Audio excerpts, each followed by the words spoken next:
Doctor Who, The Companion Chronicles, The Perpetual Bond. Harper speaking. Hello? Sorry, Mr. Flowers. Call from my mother, having a bit of a crisis. Hoped I could slip out for an hour. Sarah Kingdom was dead. I'd watched, unable to help as she aged to death before my eyes. We destroyed the Daleks, stopped them using the time destructor against the solar system, but we'd lost our friend in the process. Aliens? You've seen something? The Doctor chewed on a slice of buttered toast and smiled. You think they're something else? What do they want here? I came out of Mr. Flowers' office, and there were dozens of these chaps. The whole company's been invaded. There's another alien by that store. That one. He's a clerk. There are so many of them. And only we can see them? Let's find out what they're selling. Hello and welcome YouTubers and Doctor Who fanatics to another Big Finish audio review, and today I'll be taking a look at another companion chronicle release which starts off the Oliver Harper trilogy, The Perpetual Bond, performed by Peter Purves, and it's written by Simon Guerrier. So if you want to go straight to the review of The Perpetual Bond and don't want to see how this audio is showcased, then there is the time on the bottom of the screen. If you have or haven't skipped, let's begin the video. So for the cover art we have Stephen and Oliver Harper by there with the TARDIS, with London in the background with a nice rain effect and the moon up by there as well. With down here a deal being placed with a human and an alien, with also Big Ben poking by there. Classic Doctor's brand new adventures of the Companion Chronicles in a gold font. So for the side of the release we have the first Doctor picture by there with a tint of brown up there and down by there where it fades into white, with Doctor Who The Perpetual Bond, and it's from series 5 and it is the 8th instalment from that series. And for the back it is directed by Lisa Bowerman, with a short bio on the story which I'll place in the description, who it's starring and where it takes place chronologically. And it is 60 minutes approx, including the coming soon trailer for The Forbidden Time and behind the scenes of the making of the story. So when we open the CD case we are presented with the leaflet and the disc. The disc is the third Doctor's intro in black, and if you take it out it just has text. For other Companion Chronicles, no lovely pictures, just text. Of series 1 to series 5. And so for the leaflet, if we open it up we have writer's notes from Simon Guerrier, producer's notes by David Richardson, credits, and Doctor Who magazine. And of course we have two cover variations, one being the standard with the blue Doctor Who logo, and one being the first Doctor variation. Now to my review of The Perpetual Bond. Yeah, I got this trilogy back when Big Finish did the Companion Chronicles sale. Yeah, I've been very excited about this as it follows on from the Daleks Master Plan. That was a very big moment for the first Doctor and Stephen, as it's a very dark story. And I was expecting this trilogy to really test the Doctor and Stephen's relationship. That was one of the reasons why I got it.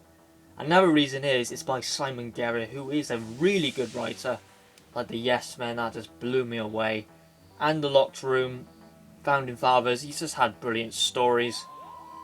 And yeah, I was tied between the Sarah Kingdom trilogy or this one, as they're all written by Simon Guerrier, but I have got the Sarah Kingdom trilogy now anyway. Yeah, The Perpetual Bond does stand out more than the other ones as it takes more of a fun approach, whereas the other two stories, The Cold Equations and The First Wave, are much more bleak storytelling. Although this story may be fun, it has got dark writing in it, especially for the characters, with the first Doctor and Steve.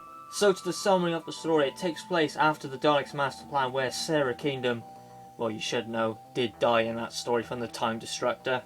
So when the Daleks Master Plan ends, the Doctor and Stephen enter the TARDIS and land in London 1966, in a familiar junkyard, which is 76 Totters Lane.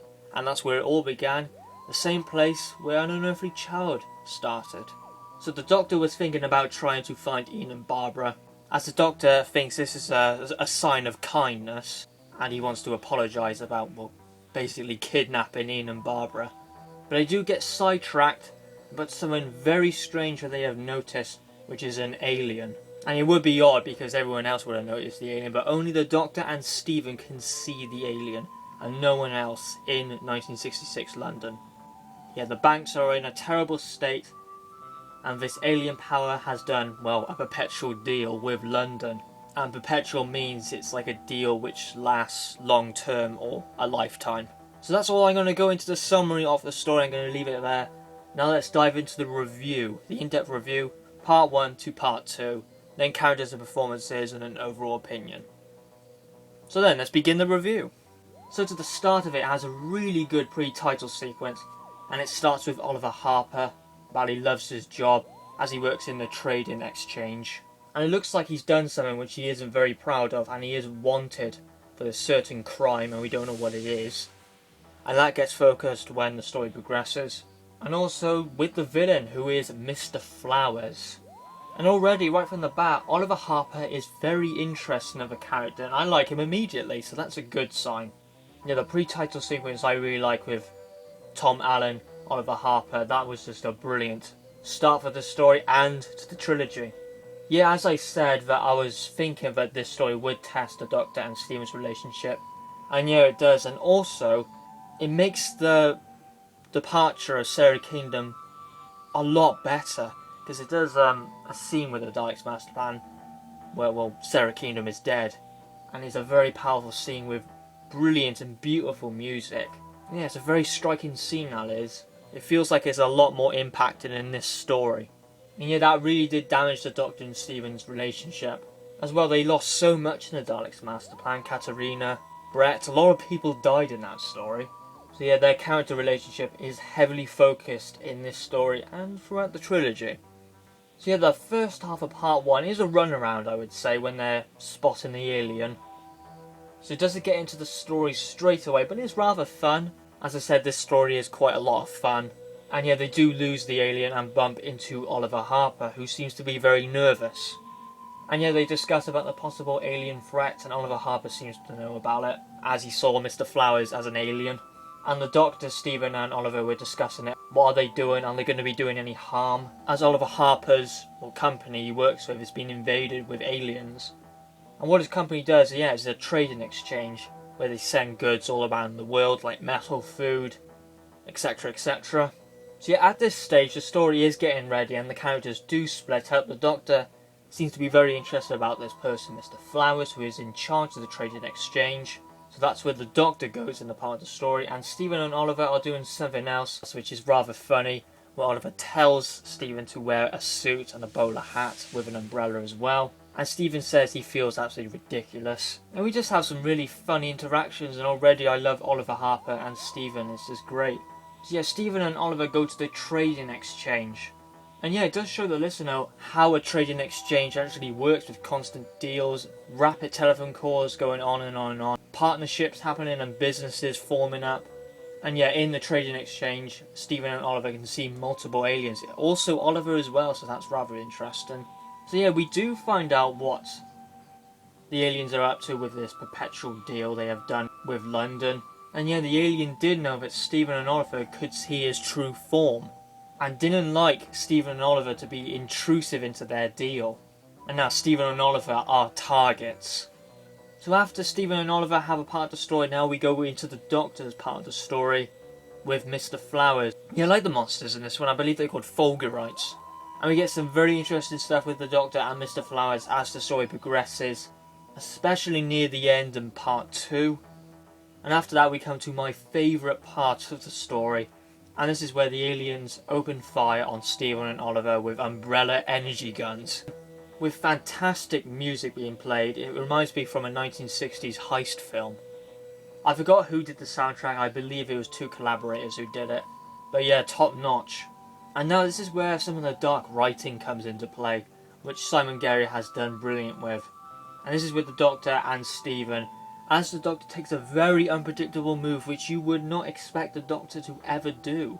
And also, this is where the Daleks' master plan also comes into play, because it feels very long term with the effect of what happened in the Daleks' master plan, as, well, he doesn't have an awful lot of hope. He's lost so much in the Daleks' master plan, he feels like giving up. Yeah, I'm not going to say what the Doctor is doing or anything like that, because it's very good. You need to find that out for yourself. It's a nice little twist. So yeah, it is a fun story, but Simon Guerrier has implemented some very dark writing, so well done to Simon Guerrier again. And great storytelling, dialogue, and the plot is really good. So part 1 is just absolutely fantastic. A lot of fun and so easy to listen to. Now we come into part 2, and yeah, it's a lot of fun again.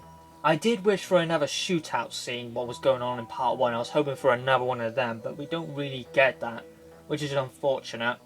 And yeah, we can see that Stephen and Oliver are a brilliant team.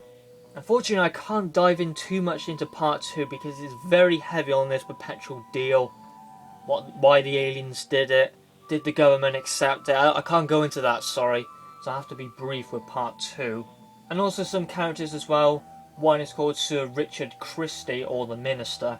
And yeah, Stephen and Oliver ask him if he knows anything about odd deals going around. They didn't say an alien deal, because he might not have believed it. But we do come to something quite unfortunate. It's a slight negative with me, which I don't very like, and it's how the Fulgurites get defeated. It feels quite abrupt, and not a lot of detail on it. So I wasn't very impressed with that. I wish they went down with a fight, you know, with the energy umbrella gun one last time. But no, unfortunately that wasn't the case. It's just rather abrupt. But yeah, that's only my little negative with it. Everything else, it's just a really fun story.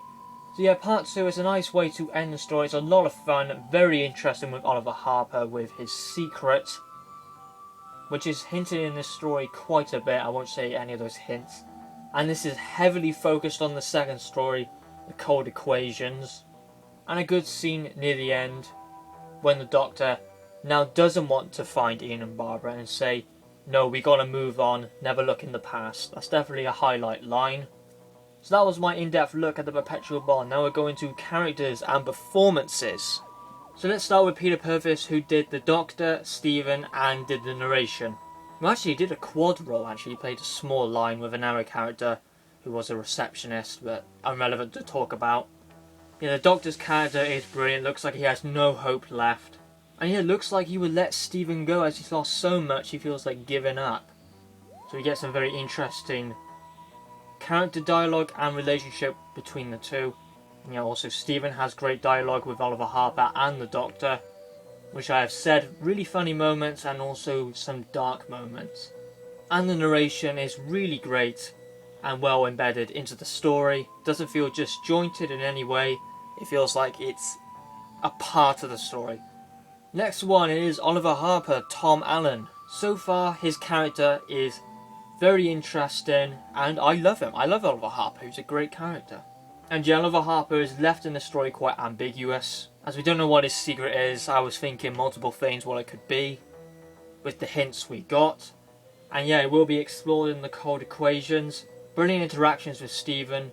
Nothing too much with the Doctor though, so I was hoping we'll get a little bit more in the cold equations of the first wave. But yeah, it does make sense, and it is a companion chronicle, as the story is in Stephen's eyes. But still, a lot of it is actually acted out, the Perpetual Bond. So I would say it's quite close to a full cast, it feels like. Next up we have Mr. Flowers. I have no idea who played Mr. Flowers. Yeah, a great villain, and also a very interesting alien species. Yeah, whoever voiced Mr. Flowers is a great voice. Feels like a big businessman sort of voice, I would say. Strong dialogue, and does use such words like partnerships and fungibility. So yeah, a nice villain. I do like Mr. Flowers. And lastly we have the Minister. Had no dialogue as we only see this character within Stephen's eyes, so not too much about him, but he is in part 2 of the story. Now what is my final verdict on the Perpetual Bond? So far this trilogy is looking very good. This is a brilliant story and it's a very easy one to follow. Oliver Harper immediately makes a good first impression on you. He's a very interesting and brilliant character overall. Simon Guerrier has placed the trilogy in a really good place, which is after the Daleks' master plan and before the massacre, as it does test the Doctor's and Stephen's relationship. My rating for the Perpetual Bond is a 9 out of 10. I definitely recommend you pick up this story, you won't regret it. It's definitely worth it. And a great start for the Companion Chronicles.